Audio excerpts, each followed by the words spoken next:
Halo Lur, selamat datang di channel Alur Cerita Mantap Movie. Gimana kabar kalian hari ini? Semoga sehat selalu dan dimudahkan segala urusannya. Pada episode kali ini, saya akan membahas alur cerita film yang berjudul Ice Sniper. Yang dirilis pada tahun 2022, tidak lupa saya ingatkan untuk mengembangkan channel ini bersama, dengan cara tekan tombol like, komen, dan subscribe. Singkatnya, film ini menceritakan pertarungan dua kubu sniper, demi nama baik sebuah negara. Mari kita masuk ke filmnya. Film dibuka dengan seorang sniper Cina yang bernama Liu. Ia dan anggotanya ditugaskan untuk menghabisi pasukan Amerika yang sedang membawa amunisi perang.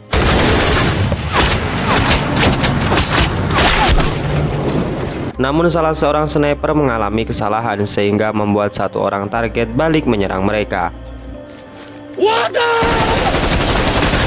Namun di sini kita diperlihatkan Liu yang langsung bergerak dan membidik target tersebut lalu melumpuhkannya. Lalu kita akan diperkenalkan dengan pasukan setia anak buah Liu. Di sana terdapat Dayong yang menjadi sniper tercerdas yang dimiliki Liu. Kemudian si gendut cabi, temannya Su, kemudian Sur dan Gun, Guaji, Hi, Jun, dan yang terakhir adalah Gue. Film kemudian beralih ke kamp pasukan musuh, tepatnya kamp besar Amerika Serikat.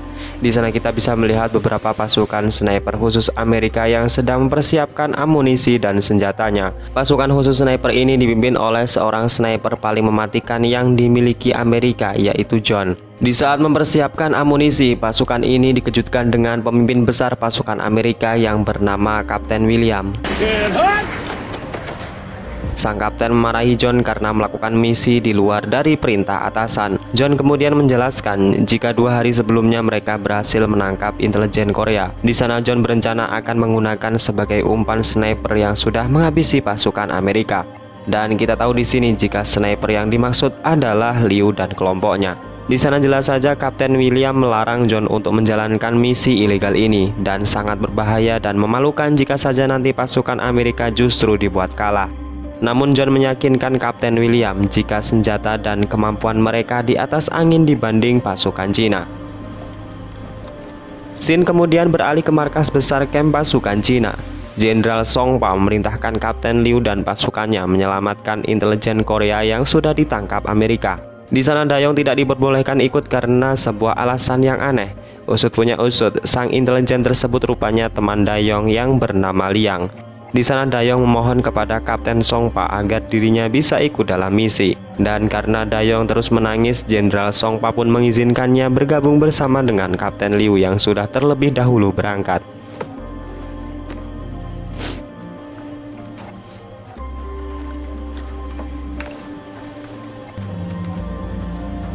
Setelah sampai di suatu tempat, pandangan Kapten Liu terfokus kepada sosok tubuh yang sudah tak sadarkan diri tergeletak di atas salju. Entah sudah meninggal atau masih hidup, yang jelas Kapten Liu tahu jika itu adalah sosok tubuh Liang, si intelijen yang menjadi misi penyelamatan kali ini. Kemudian tanpa pikir panjang, Kapten Liu menyuruh anak buahnya untuk membawa tubuh Liang, di mana kenyataannya ini adalah sebuah jebakan dari John dan pasukan sniper Amerika.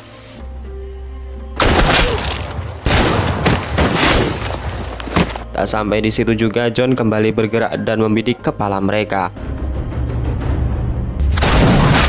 Namun berkat Kapten Liu yang memberikan arahannya, Dayong dan pasukannya dapat bersembunyi dengan aman. Namun seorang sniper yang bernama Yin malah gegabah dan membuat kepalanya terlihat oleh teleskop sniper Amerika. Dan sudah dipastikan jika nyawa Yin sudah berada di pucuk senjata sniper Amerika. Kapten Liu lalu menginstruksikan Dayong untuk mencari posisi musuh menggunakan sebuah sendok. Selagi cabi dan yang lainnya menembak secara acak sebagai pengalihan.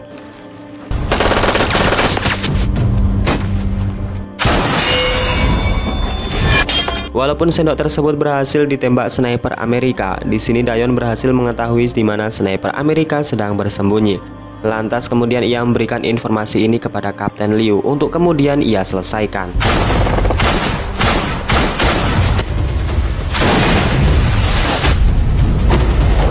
Satu sniper Amerika berhasil ditumbangkan oleh Kapten Liu. Di sana terlihat jika Liu sama sekali tidak gentar melawan pasukan Amerika, meskipun digadang-gadang mereka adalah sniper terbaik yang dimiliki oleh Amerika. Liu pun optimis menyelesaikan misi ini dan membawa mayat Liang karena ternyata Liang adalah membawa sebuah informasi penting dari Korea di mana jelas saja Amerika mati-matian menginginkannya. Tak lama kemudian nampak seorang bocah yang mendekati tubuh Liang. Usut punya usut, anak tersebut adalah keponakan Liang, dan dengan polosnya si bocah menyeret tubuh Liang yang sudah tak berdaya dengan maksud untuk menyelamatkannya. John dan sniper Amerika membuat pengalihan dengan melempar sebuah kaleng. Di sana mereka bermaksud untuk mencari perhatian si bocah untuk kemudian mereka sandra.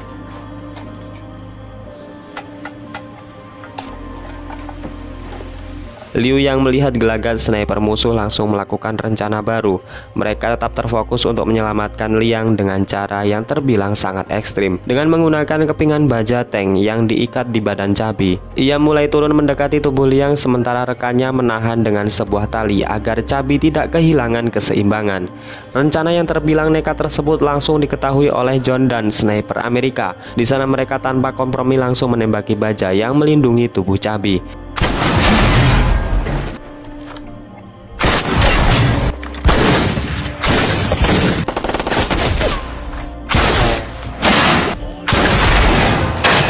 Alhasil setelah beberapa tembakan dilesatkan, Cabi yang sudah tak kuat lagi kehilangan keseimbangannya. Terlebih lagi John menembak tali pengait yang membuat Cabi sudah tak memiliki perlindungan lagi.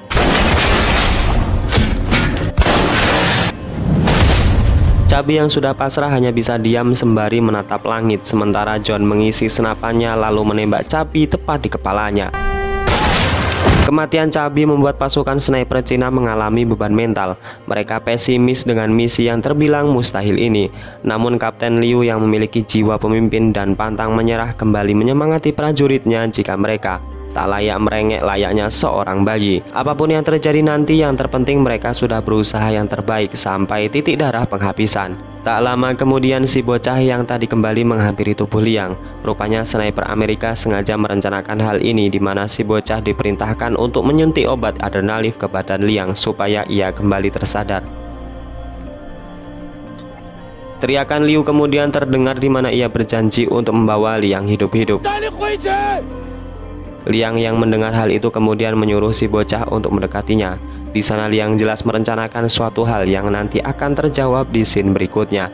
Kembali ke pasukan sniper Cina, di mana Liu kembali memiliki ide untuk mengalahkan sniper musuh. Ia memerintahkan dua prajuritnya untuk berlari ke arah samping kanan sejauh 30 meter. Hal ini bertujuan untuk menarik perhatian sniper musuh yang berjaga di posisi kanan. Sedangkan Dayong diperintahkan untuk berlari ke arah kiri, di mana tujuannya menarik perhatian sniper musuh yang berada di posisi kiri. Namun Dayong yang sendiri harus bisa mengalihkan perhatian sekaligus membidik sniper tersebut.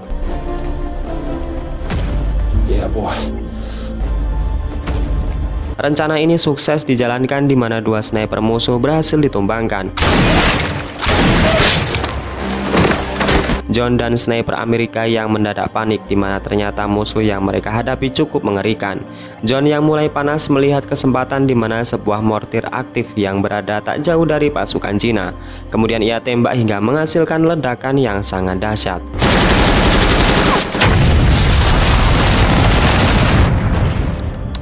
Ledakan tersebut membuat dua orang pasukan Liu yang berada di sayap kiri harus gugur, dan di sini jumlah kedua pasukan ini tinggal 5 orang lagi.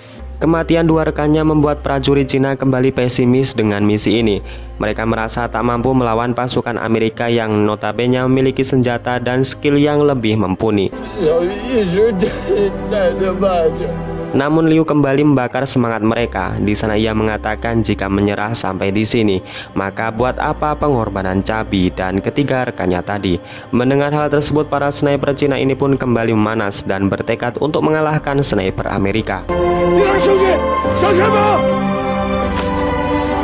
Rencana baru dimulai dilaksanakan, di mana Liu dan Dayong pergi ke atas bukit, sementara pasukan yang lain berjaga di pertahanan parit. Liu yang memiliki penglihatan tajam dapat mengetahui satu posisi sniper Amerika tengah lengah, dan karena sebuah pancingan, sniper tersebut dapat ditumbangkan oleh Kapten Liu.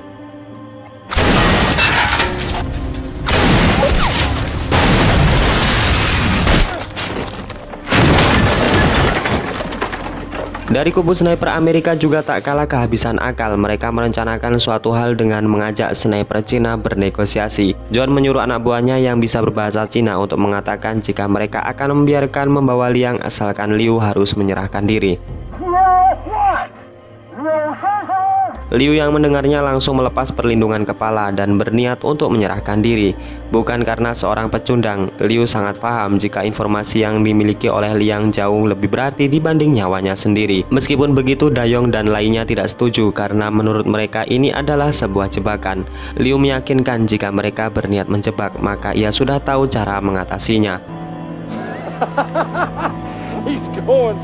Satu orang pasukan pengikut Liu dari belakang di mana nantinya ia akan membawa tubuh Liang. Pasukan sniper Amerika memberikan kesempatan kepada pasukan Cina untuk membawa Liang terlebih dahulu sebelum mereka mengeksekusi Liu. Namun yang mengejutkan adalah ketika pasukan Kapten William datang dan menggagalkan semua rencana tersebut.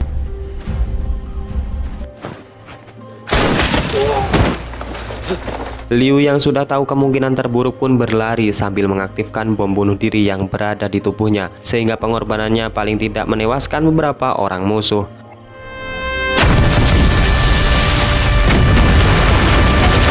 John kemudian sangat marah dengan atasannya. Namun Kapten William mengatakan jika mereka tak datang maka dipastikan sniper Amerika tewas semuanya. William yang memerintahkan John untuk menyudahi ini semua dan membawa Liang hidup-hidup, mengingat informasi yang ia punya sangatlah penting. Dan drama pertempuran sniper ini pun belum usai, di mana satu sama lain kubu memiliki tujuan yang sama, yaitu membawa Liang hidup maupun mati. Liang kemudian menuliskan suatu hal yang ditunjukkan kepada Dayong. Namun hal tersebut langsung direspon oleh John yang langsung menembak tangannya. Liang yang sudah tak berdaya kemudian diangkut oleh pasukan Amerika. Namun Liang yang tak mau informasi ini bocor memilih untuk bunuh diri saja. Dayong yang melihat teman satu SD-nya meninggal seketika membuat gerbang iblisnya terbuka. Persis dengan cara gurunya, Dayong berhasil menghabisi 4 pasukan Amerika sekaligus.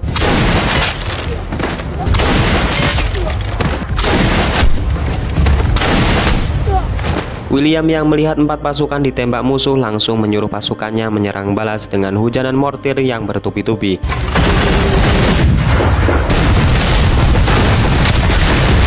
Dayong yang masih bertahan kembali membidik seorang musuh. Di sana Kapten William lengah sehingga tak sadar jika kepalanya kini dalam incaran Dayong. John dan pasukan sniper lainnya sangat terkejut karena kematian Kapten William. Pasukan Amerika diambil alih dan diperintahkan untuk segera mundur. John mengatakan jika sniper adalah tugas sniper. Untuk itu maka John dan expert lah yang akan menangani sniper ini. Dan tak lama kemudian si bocah tadi kembali dan menangisi jasad Liang yang sekarang sudah tewas. John kemudian menculik si bocah untuk dijadikan sandera. Tak hanya itu, John juga menggunakan tank letnan untuk memburu Dayong. Namun Dayong yang sudah memasang jebakan hanya menunggu waktu yang tepat untuk menembak mortir yang membuat rantai tank rusak. Dan pertempuran sengit antara Dayong yang hanya membawa senjata sniper jadul melawan John dan expert yang membawa tank baja pun berlangsung sengit.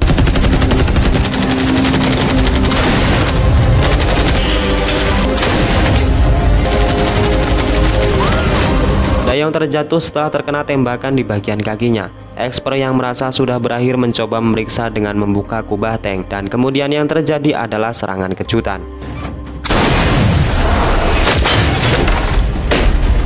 Sekarang tinggallah duel maut antara John dan juga Dayong yang sama-sama menggunakan sniper. Di sana Dayong berhasil menumbangkan John setelah menggunakan teknik yang sama seperti yang diajarkan Liu gurunya.